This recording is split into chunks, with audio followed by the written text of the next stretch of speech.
Hello भाइयों और बहनों, हाल फिलहाल में दिल्ली के एक कोचिंग सेंटर में 3 लोगों की मौत हो गई, जिसका वजह था कि उसके बेसमेंट में बारिश का पानी चला गया और बेसमेंट में बना हुआ था लाइब्रेरी जिसमें लोग पढ़ रहे थे, छात्र छात्राएं पढ़ रहे थे। पानी भरने से इतना पानी भर गया कि लोग तैर नहीं पाए और 3 लोगों की मौत हो गई। यानी कि ये मामला है दिल्ली के राव आईएएस स्टडी सर्किल का, जहां के बेसमेंट में बारिश का पानी भरने से 3 लोगों की मौत हो गई, जिसकी वजह से वहां के लोग, सारे लोग, वहां के लोग पढ़ने वाले, आईएएस की तैयारी करने वाले, यूपीएससी की तैयारी करने वाले, सारे लोग प्रोटेस्ट कर रहे हैं। और इसका जिम्मेदार कौन है और क्यों प्रोटेस्ट लोग कर रहे हैं और क्या जस्टिस चाहते हैं, इसके पीछे क्या जस्टिस होगा, क्या जस्टिस नहीं मिलेगा, ये बताऊंगा। अगर आप समझ जाओगे तो अच्छे से समझ जाओगे, अगर नहीं समझ पाओगे तो नहीं समझ पाओगे। तो वीडियो को शुरू करने से पहले अगर आपके लाइफ में कुछ भी प्रॉब्लम होता है, कैसा ही प्रॉब्लम होता है, बस 6200468736 पर बिना हिचकिचाहट का कॉल कर देना है भाई और बहनों। तो देखिए, ये मामला है दिल्ली का, जहां एक कोचिंग सेंटर के बेसमेंट यानी कि रोड के नीचे रहता है बना हुआ, बिल्डिंग रहता है ना, तो रोड के सतह के नीचे ग्राउंड में बना हुआ रहता है। उस बेसमेंट में लाइब्रेरी चलता था और लाइब्रेरी में शाम का समय लोग पढ़ाई कर रहे थे। अचानक बारिश हुआ और बारिश का पानी उस बेसमेंट में चला गया और इतनी स्पीड में पानी गई भाइयों बहनों, इतनी स्पीड में गई, मात्र 3 मिनट में, 3 से 4 मिनट में 12 फुट पानी उस बेसमेंट में भर गया, जिसके वजह से वहां पर स्थित छात्र छात्राएं में से 3 लोगों की मौत हो गई। इतना पानी भरने की वजह से तैर नहीं पाए। तो इसका जिम्मेदार कौन है? आई नो डैट सरकार जिम्मेदार है कि वो जो संस्थापक है बिल्डिंग का, वो जिम्मेदार है, कोचिंग का संचालक जिम्मेदार है। आई नो डैट है। लोग प्रोटेस्ट कर रहे हैं, लोग प्रोटेस्ट कर रहे हैं, लोग जस्टिस मांग रहे हैं। आखिरकार इसके पीछे जिम्मेदार कौन है? फर्स्ट ऑफ ऑल मैं आपसे एक बात कहना चाहता हूं कि देखिए, जब तक कुछ होता नहीं है जिंदगी में, जब तक कुछ अराइव नहीं होता है, जब तक कुछ गलत सिचुएशन नहीं आती है, तब तक हमारी जिंदगी में कुछ सबक नहीं मिलता है। वैसे ही हमें यहां पर देखने को मिला। आज मैं आपको इस कोचिंग के बारे में कुछ बताता हूं। जब आप इस कोचिंग के गूगल मैप पर सर्च करोगे और इसके रिव्यूज में जाओगे तो लोग अच्छी अच्छी बातें बोले हैं कि वेरी वेल कैंपस, बहुत अच्छी वातावरण है, वाईफाई सुविधा है, कैंपस सुविधा अच्छा है, अच्छे टीचर हैं। बट आज वही लोग प्रोटेस्ट कर रहे हैं, वही लोग जस्टिस मांग रहे हैं। तो क्या समझा? यानी कि कुछ होने के बाद, कुछ अराइव होने के बाद, कुछ गलत चीजें हो जाने के बाद लोग प्रोटेस्ट करते हैं, लेकिन उसके पहले किसी के माइंड में सोच तक नहीं आती है। तो फर्स्ट ऑफ ऑल मैं आपसे एक आग्रह करना चाहता हूं कि अगर आप अपने जीवन में कुछ होने से पहले गलतियों के बारे में आवाज उठाना शुरू कर दोगे, तब आप एक रियल पर्सन हो। यानी कि कुछ हो गया तब आप आवाज उठा रहे हो, प्रोटेस्ट कर रहे हो, जस्टिस मांग रहे हो, ये गलत बात है। तो फर्स्ट ऑफ ऑल आपको एक जिंदगी में याद रखना है और साथ ही आपको यह भी ध्यान रखना है कि गलत पर आवाज उठाना है और सही पर भी आवाज उठाना है, क्योंकि सही में भी गलती होती है। जैसे कि देखने को मिला, बिल्डिंग बन गया। अब बिल्डिंग किसके थ्रू बनती है? सरकारी कर्मचारियों के थ्रू बनती है। जब तक वो अप्रूवल नहीं देता है तब तक बिल्डिंग खड़ी नहीं होती है। तो अप्रूवल कैसे मिला बेसमेंट में बनाने का कि लाइब्रेरी बनेगा? कैसे मिला अप्रूवल? कभी अप्रूवल मिलती नहीं भाई बहन, बेसमेंट में कभी भी अप्रूवल नहीं देती है सरकार। तो कैसे सरकार दी अप्रूवल? ये भी गलत बात है। और साथ ही नाले और नालियां की सफाई क्यों नहीं हुई?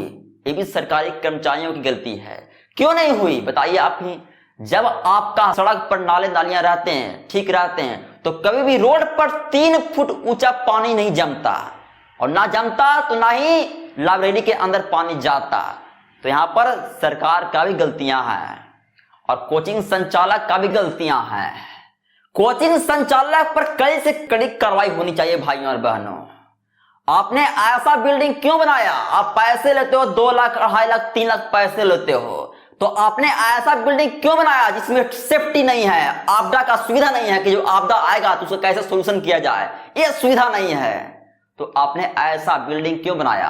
पैसे लेते हो ज्यादा, बच्चों का सुरक्षा 1% भी नहीं है। तो ऐसे कोचिंग संचालक पर कड़ी से कड़ी कार्रवाई होनी चाहिए भाई बहन, कड़ी से कड़ी कार्रवाई होनी चाहिए। क्योंकि जहां पर लोग भविष्य निर्भर करने गए हैं, भविष्य बनाने गए हैं, वहां पर ऐसी सुविधाओं से मौत हो रही है। तो आप सोच कर देखो, वैसे इंस्टीट्यूट, वैसे सेंटर में कोई पढ़ेंगे हैं? और वहां पर लोग जाते हैं कि ये मंदिर है, पढ़ाई का मंदिर है, लेकिन आप पैसे लेकर पढ़ाई करवाते हो और वहां पर सुविधा भी नहीं है। तो ऐसे में स्टूडेंट प्रोटेस्ट करेंगे, ऐसे में स्टूडेंट्स तो जस्टिस मांगेंगे। कड़ी से कड़ी कार्रवाई होनी चाहिए भाइयों और बहनों। बिना कड़ी से कड़ी कार्रवाई होने बिना पूरे देश में कोई भी कोचिंग सेंटर अपने आप को सुधार नहीं पाएगा। यही मौका है, यही आपका समय है। जो आप अपने आप को अपने आप से आवाज नहीं उठाओगे तब तक आपका भविष्य नहीं बनेगा। आपके माता पिता कितने कमा कर, कितने मेहनत से आपको पढ़ा लिखा रहे हैं वो जानते हैं, वो जानते हैं। आप ऐसे ऐसे संस्थाएं पढ़ते हो जहां सुविधा नहीं है, बारिश का पानी बेसमेंट में आती है और मौत हो जाती है। मां 3 मिनट में 12 फुट पानी, 3 मिनट में 3 इंसान का जिंदगी बर्बाद हो गया। और कितने इंसानों का जिंदगी बर्बाद हो जाता अगर समय पर एनडीआरएफ की टीम नहीं आती है। तो ऐसे में आपको आवाज उठाना, और जब तक आपका निर्णय नहीं निकलेगा, जब तक आपका सॉल्यूशन नहीं निकलेगा, तब तक प्रोटेस्ट करना है, तब तक आपको जस्टिस मांगना है।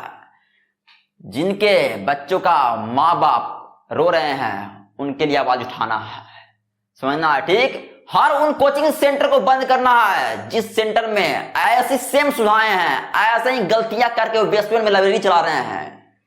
हर उनके प्रति आवाज उठाना है, उनके इस कोचिंग को बंद करवाना है भाई बहन, क्योंकि आपका भी सवाल है, आप भी पढ़ने जाओगे फिर से वहां, इसलिए आपको आवाज उठाना है। देख, समझना है इसको।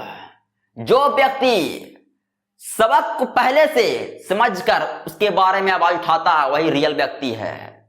इसलिए अपनी जिंदगी में अगर आप चाहते हो कि मेरा भविष्य बने, आप पैसे दे रहे हो, यहाँ अच्छा खासा पैसे दे रहे हो, माँ बाप से पैसे मांग कर दे रहे हो, मेहनत कर रहे हो और ऐसी संस्थाएं पढ़कर अपना जान गंवा रहे हो, दिस इज रॉन्ग, ये गलत है। इसके लिए आवाज उठाना है भाई बहन। जब तक आवाज नहीं उठाओगे तब तक आपका नहीं जिंदगी बदलेगा और ना ही पूरे देश का जिंदगी बदलेगा, ना ही पूरे एजुकेशन सिस्टम का जिंदगी बदलेगा। हर उसके प्रति आवाज उठाना है जो इसके बीच में आएगा। सरकारी कर्मचारियों, वहां के विधायक, हर एक के प्रति आवाज उठाना है। सड़क पर 3 फुट पानी कैसे जम गया? पानी जाने का सुविधा क्यों नहीं था सड़क पर? कहां थी सरकार, कहां थी? हर एक के प्रति आवाज उठाना है भाई बहन, हर एक के प्रति, ठीक, और समझना है। और साथ ही अगर आपके लाइफ में कुछ भी प्रॉब्लम होता है, कैसा है प्रॉब्लम होता है, बस 62046873 पर फ्री ऑफ कॉस्ट कॉल कर सकते हो। धन्यवाद।